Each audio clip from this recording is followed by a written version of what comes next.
Stay tuned for the news. World News Today. Brought to you by the Admiral Corporation, makers of Admiral Radio, America's Smart Set.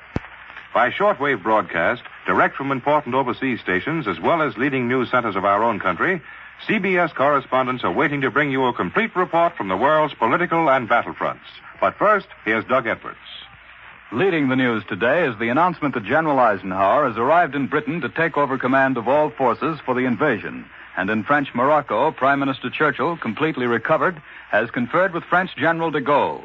On the war fronts, American troops in Italy have captured Mount Trocchio, the main barrier blocking their way to the fortress of Cassino. The Germans report a break in their lines with the new Russian offensive in the Leningrad area. And in the Pacific, the Allied ground push against the Japanese on New Britain and on New Guinea continues at a slow pace. And now for the news of the fighting in Italy, Admiral Radio takes you overseas to Algiers, Winston Burdett reporting. The Americans in Italy have captured the last hill barrier between them and the Rapido River. Mount Trocchio, 1,500 feet high, 2 miles this side of Cassino, fell to our troops at nightfall yesterday after a rough 12-hour fight. Here in Algiers, it was announced today that General de Gaulle met Winston Churchill last Wednesday at Marrakesh in Morocco, where the Prime Minister is now almost wholly recovered from his recent illness. The meeting of the two leaders was their first since last June. From all accounts, it was one of their most cordial. After lunch, they sat for 2 hours by the swimming pool in Mr. Churchill's garden, chatted, smoked the Prime Minister's cigars, reminisced, related incidents from the dramatic days of June 1940. Churchill related how he had pointed out de Gaulle to Lord Halifax and said, "There is France's man of destiny." Conversation at Marrakesh was often personal, sometimes sentimental. The two statesmen also discussed difficult, unsentimental subjects. On the key issues involving France today, their meeting produced no definite agreements, no final understanding. It did produce, according to the French here, fairly good assurances by the Prime Minister regarding shipment of arms to French guerrilla fighters. Not quite so firm assurances regarding the possibility of some form of Allied military administration in France during the Allied invasion, a possibility which alarms and dismays Frenchmen here. It's understood that on all subjects the Prime Minister spoke in a friendly way and said something should be done without definitely committing himself. Mixed with their disappointment that nothing positive was decided, Frenchmen here show satisfaction that Mr. Churchill so obviously feels the necessity of reaching a sounder, closer understanding with the French and the French Liberation Committee. That is the chief impression left here by the Marrakesh meeting. It is encouraging to Frenchmen, even though they realistically point out that in all matters affecting France's future, the final decision rests at least as much with Washington as it does with London. I return you now to New York. More news in just a moment, but first here is Warren Sweeney with a word from Admiral Radio. Radio sending sets, perhaps Admiral built, have been parachuted by Allied planes to Europe's underground. Luigi, the Italian farmer, is a member of that underground, and one day, not long ago, this is what happened. Luigi stopped toiling in his vineyard and stood motionless to watch a formation of Nazi bombers overhead. He counted them and carefully noted the type of each plane. He wasted no time cursing this enemy who had confiscated his crops, but hurried to the shed where he kept his wine barrels. There, from a barrel with a false bottom, he took a small, compact radio sending set. In code, he reported to the Allies through radio, underground, the time, direction, and number of planes in the formation. Then he relaxed, secure in the knowledge that these hated Nazi planes would never reach their objective. Through radio, underground, Allied interceptors took to the air in time to inflict another defeat upon the enemy. Radio, indispensable to victory, continues to do its important job. Not only in the air, on land, on and under the seven seas, but underground. In pre-war days, Admiral Corporation was the world's largest manufacturer of radio phonograph combinations with automatic record changers. The Admiral skill and Admiral precision engineering that made this possible have been dedicated to the production so necessary for final victory. Admiral equipment is fighting on every front, war-proved, battle-tested. The many advancements brought by war will be found in your new peacetime Admiral, America's Smart Set. Now, here once again is Doug Edwards. Admiral Radio takes you now to CBS Washington. Don Pryor reporting. It has been known here for several days that General Eisenhower was in Washington and that he conferred with the high command and President Roosevelt before leaving for London to take up his new job as Allied invasion commander. But his presence here had been kept secret pending his safe arrival in Britain. Other important conferences have been underway here, too. Lieutenant General George C. Kenney, General MacArthur's air commander, arrived unannounced and has been in conference with Admiral Halsey, South Pacific commander, and with top military and naval officials, and also President Roosevelt. The President and Secretary Hull are considering the Polish government's request for British and American diplomatic intervention in the Polish-Russian border dispute. Undersecretary of State Stettinius said last night in a radio broadcast that this country has everything to gain and nothing to lose from the closest cooperation with the Soviet Union. Meanwhile, the aroma of politics is becoming stronger here every day. The Democratic National Committee will meet here Saturday to pick a time and place for the party's presidential convention, which probably will be in Chicago in July. On Capitol Hill, the House will take up the mustering out pay bill tomorrow. I return you to Admiral Radio in New York. This week, our Army bombers continue to soften up Jap bases in the Central Pacific. For a first-hand account from the commander of our 7th Air Force, Admiral Radio takes you to CBS Pearl Harbor. Webley Edwards reporting.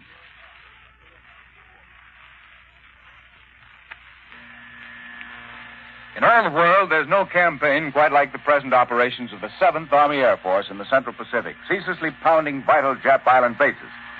I'd like to introduce the commanding general of the 7th AAF, Major General Willis H. Hale, just returned to Hickam Field from the bombing front. General, we're most interested in learning of the men who make these tremendous flights. These men are flying trackless ocean wastes with no landmarks to guide them, navigating to tiny pinpoint targets, bombing their objectives, and returning to their own pinpoint bases. On 50 missions from November 12th through January 7th, they averaged more than 2,400 miles per mission in their pre-invasion bombing of the Gilberts and their present strikes against the Marshalls. We are engaging in continuous operations, and we have many objectives. To reach and destroy them, we must span great distances, often encountering bad weather fronts through tricky cloud formations before we ever get to the Japanese interceptor fighters or anti-aircraft. Because of the exceptionally long flights our bombers must make to reach their objectives, the strain, both mental and physical, is very great. How heavy have losses been, General Hale? Our losses, while grievous, have been very light indeed. Nevertheless, we are determined to inflict as great damage as possible on the enemy with the smallest possible loss to our own men. We believe we can do this. For the kind of continuous operations you've outlined, General, is there a limit to a flyer's efficiency? These men would go on flying until dead if we asked it of them. But we believe that if we can give the men assurance of a chance to live before the percentage catches up with them, we will have better flyers and accomplish greater results. To this end, we have established a goal of 30 missions per man. We have figured that in 30 missions, the men have better than a 50-50 chance of coming out alive. When a man has completed 30 missions, we send him back as an instructor in the nation's training schools where his experience is extremely valuable. We've also developed a plan where, after finishing about half of his 30 missions, some 12% of the flyers in rotation come back to Hawaii for a short recuperation period. They return much refreshed and ready for more action. A total of 30 missions is a lot of action, General. Yes, it is. In 30 missions against purely military objectives, a man gets as much action as some ground troops might get, only in years of intermittent warfare. We may even lower the quota of missions later as we have more time to observe results.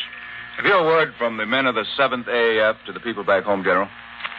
These men are a long way from home, flying extremely hazardous missions against a very determined enemy. They are doing a great job in the face of great personal danger and discomfort. They are pioneering a strange new kind of aerial warfare in a strange new part of the world, and they are doing it well. You may well be proud of them. I am. Thank you, General Hale. This has been an interview with Major General Willis H. Hale, commanding the 7th AAF in the Central Pacific. This is Webley Edwards, returning you to Admiral Radio in New York.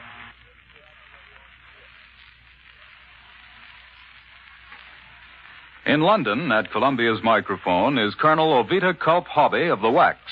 For an interview with her, Admiral Radio takes you now to London. Larry LeSueur reporting. General Ike Eisenhower, Commander-in-Chief of the Invasion Forces, is here in England. Shortly before arriving here, General Eisenhower had talks with President Roosevelt and also with Prime Minister Churchill, who has now fully recovered his health in Marrakesh, Morocco. One of the sights of London these days is the groups of American girl soldiers, our WACs, sightseeing in Piccadilly, looking at the bombed Houses of Parliament, and inspecting the landmarks of Old England. In fact, almost everywhere you look, you see their snappy uniforms, although there's only more than a little thousand about WACs over here. But they do get around. Colonel Ovita Kolpabi of Houston, Texas, director of the WAC and highest-ranking woman officer in the U.S. Army, has just paid her women a flying visit. In 1 week, Colonel Hobby has managed to inspect every WAC in Britain, and she's very pleased with what she saw. Colonel Hobby, you visited every one of the bases in England where American WACs are stationed, and I imagine you haven't seen any of these women for many months since they left American shores. What has impressed you most about our WACs over here? Well, physically, our women are very fit. They look as trim under war conditions as they did when they were in training.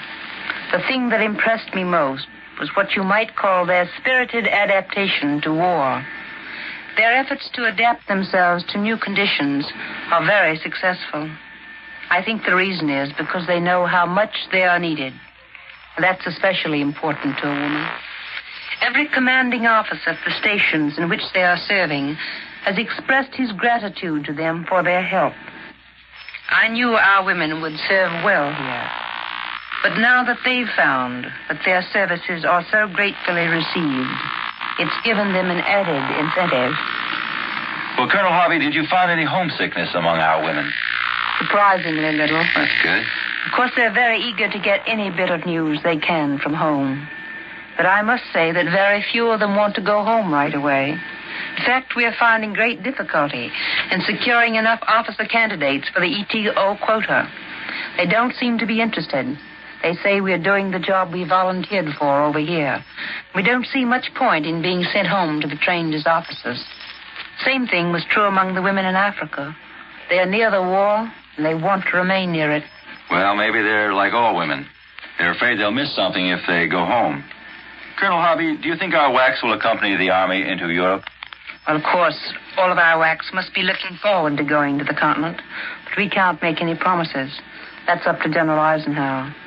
Our lines would have to be very secure before WACs were allowed to go over. And of course, they'd never be very near the front. Well, I guess all our WACs must be eager to see Europe anyway. Colonel Hobby, have the WACs over here found time for romance? Well, I suppose they must have.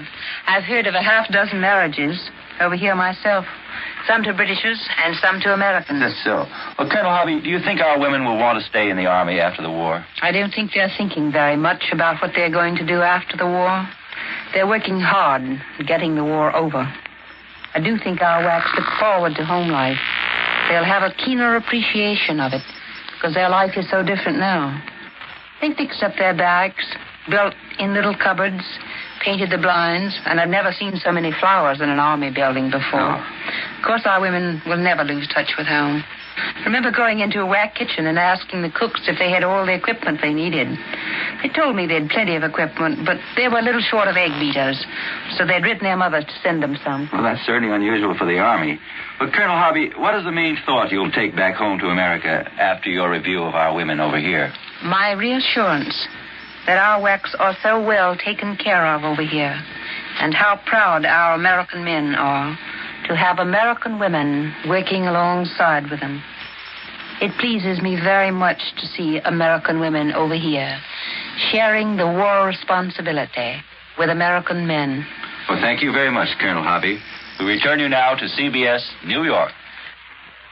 Late dispatches from Argentina received in Chile say 5,000 persons are either dead or injured as the result of an earthquake yesterday in the Argentine city of San Juan. Previous official estimates placed the dead at 200. The German High Command has admitted today that Soviet forces have punched a hole in the Nazi defenses in the Leningrad sector for the second successive day, while the Russians make no mention of fighting the battles. At last report from Moscow, Russian troops for the fourth successive day had thrown back German attacks east of Vinnytsia in the southwestern Ukraine. Now, Admiral Radio takes you to CBS Madrid. Glenn Stadler reporting. Adolf Hitler's constant use of William Shakespeare's words, to be or not to be, hold more significance than ever today. Although Berlin claims that the Russian offensive doesn't inspire serious fears to the High Command, a local military commentator warns that the Wehrmacht has absolutely no other choice than to attack or retreat. The third possibility of standing still is out of the question because of Soviet power. The Germans, he says, cannot hold the present long zigzag line. The Germans say, he quotes, that their retreat is due to the shortening of the front, so it can be defended with less men. That intention seems logical, he agrees, but at the moment the front is growing longer. Berlin reports also contend that the new Russian offensive toward Estonia has not been a surprise, and that the capture of Sarny has no military importance. All the Soviet gains are merely advances of exploration, they argue. Thus, there shouldn't be so much political fuss about Poland because that country still is firmly in German hands. Sarny, of course, is 40 miles inside the 1939 border. Nazi apologists also continue to claim that the 900-mile Red Army advance in the past year has failed to force the Wehrmacht into a battle of annihilation. That contention is granted even by Allied military observers. They admit that the Nazi General Staff has done a good job of retreating since Stalingrad. Despite heavy losses in killed and wounded, the German forces have been kept fairly well intact, conserving their still great strength for the final all-out defense of the Reich itself against attacks from all directions. Here in Madrid, the Palenque Minister of Labor, Giron, announced in a speech that state socialized medicine, financed jointly by the government, industry, and the workers, would be put into effect immediately. The program would ensure medical treatment for every employed person, from shoeshine boys to lawyers. This is Dunstable in Madrid, returning you to Admiral Radio in New York. The Navy is anxiously waiting for more and more ships to pour from our production lines. For an interview with the chief of the Navy's Bureau of Ships, Admiral Radio takes you back to Washington. Don Pryor reporting. The war is moving fast. Further invasions are coming soon. And right now, the number one priority is no longer airplanes. It's the Navy's vast fleet of landing craft, which will storm the beaches of Hitler's fortress Europe and Hirohito's empire in the Pacific. More than 20,000 of them already built and 45,000 more on the way. Here's the man in charge of this unbelievably complex program. He is Rear Admiral E.L. Cochran, USN, Chief of the Navy's Bureau of Ships. And here's America, Admiral Cochran. Tell us about the job you're doing and why every American is involved in it. I'm glad you put it that way, because that's just the point I want to make. As you say, right now, this is the most urgent program of the whole war effort. And it's not a one-man job by any means. It isn't even just a Navy job. It's an American job in every sense. Well, could you give us some of the background, Admiral Cochran, to make it clear just why landing craft right now are so terribly urgent? That's just because it's so new, I suppose. It's because with the fall of France, there wasn't a single beachhead left in Europe. At that time, we had practically no landing craft or landing ships. Now, every operation we undertake will depend on landing craft. Well, but that was clear at the beginning of the war, wasn't it? I should think that this construction program would have been spread out over the last 2 years, more or less. That's a good point. The answer is that we've had to take first things first. Our emphasis on the landing craft has necessarily fluctuated with the ebb and flow of the war. In the spring of 42, landing craft were given major emphasis. But in the fall of 42 and in the spring of 43, we had to shift our attention to the anti-submarine campaign. The subs have been brought under control by the destroyers, the destroyer escorts, and the baby flat tops, added to our regular force through an emergency construction program. Incidentally, Admiral Cochran was in charge of the design and construction of those ships, too, the ships that are winning the Battle of the Atlantic. But meanwhile, we reaped the benefit of our earlier landing craft program in the North African and Mediterranean campaigns. Now, with our ascendancy over the submarines, we are able to shift our emphasis again, to reallocate many of our shipyards and factories from the building of anti-submarine vessels to landing craft. And now we are moving at full speed to keep on top of the timetable. We are doing it, too, but there must be no failures anywhere. The whole schedule of the war depends on it, and that means that thousands of lives depend on it, because they need these ships at the right time, at the right place, and in the right numbers when the time comes for invasion. That was Rear Admiral E.L. Cochran, Chief of the Bureau of Ships. I return you to Admiral Radio in New York. And here in our New York studio today is CBS correspondent Paul Manning, just returned to this country after 4 years in Britain. While there, he was assigned to the American 8th Air Force and went on 4 bombing missions over the German-held continent. Here he is now to tell us something about Allied air operations against the enemy. In the past 7 days, I've been asked a lot of questions about the bombing of Germany. When we lost 60 bombers and 600 men Tuesday afternoon, people here suddenly realized that the German Air Force was still strong. People have said to me, if the bombing is so good and if we shoot down so many German fighters, how can the Germans keep it up? Well, I certainly don't know all the answers, but here's a few observations I've made after watching this business of bombing Germany. When American and British bombers go for a target in Germany, sometimes they hit it and sometimes they don't. It usually depends on weather. I've known the RAF to try for Hanover and then miss by 20 miles. And when American planes headed for Stuttgart last September 6, they failed to even find the city. Heavy clouds covered the whole target. We lost 45 bombers, that's 924 men, on that day in running battles which accounted for 84 German fighters. Yet some 80% of those German pilots were able to bail out and return to battle the following day. There are times when visibility is so good our bombers can't miss. The docks at Gdynia, the German fighter plane factory at Mariensburg, the U-boat sheds at Vegasack, they were all smashed on such days. Well, what about night bombing, Paul? Do they still need a bomber's moon to do maximum damage to Berlin? It certainly helps. That new technique of bombing through clouds, either by day or night, is still not perfect. The most destructive raids on the German capital have been on nights when airmen could easily see the ground from 20,000 feet. Well, how much more do you think Berlin can take before it cracks? No one can say. So far, the German capital has had over 15,000 tons, and she's still holding up. But Air Chief Marshal Harris states that his attacks will continue until Berlin has been saturated with 70,000 tons. This tonnage won't come all at once. German cities, like Brunswick, and the French coast opposite Dover, where rocket guns are said to be installed, now have equal priority with Berlin. Well, what's your opinion of these rocket guns, Paul? Do you think London is going to be smashed by rocket bombs? Well, Doug, frankly, I don't know. The experts in London are divided. Even the War Cabinet isn't certain. I do know that the rockets which the Germans are now using against American bombers are terrible instruments of destruction. Today, the German Air Force is fighting with bitterness and great skill. They know it's the Luftwaffe who keep defeat from the German home front. Thank you, Paul Manning. And now, once again, here is Warren Sweeney with a word from Admiral Radio. No doubt many of you find that your radio doesn't always work properly. And you've said, after the war, I'm going to get this set completely overhauled. That's a commendable thought on your part, for many Admiral dealers are fully occupied making essential repairs. But it's possible that your trouble may be of a minor nature, something that, with the aid of Admiral's Home Checkup Chart, you can remedy yourself. Admiral's Home Checkup Chart describes and illustrates 20 adjustments that are easily made and frequently correct minor difficulties in reception. Here, for example, is one of them.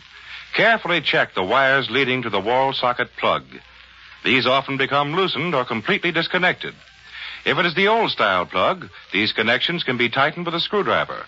If the plug is the molded-in rubber type, it can be inexpensively replaced. Of course, if there is a structural failure or a major trouble with your set, always consult your Admiral dealer, the man in your community best equipped to give you satisfaction.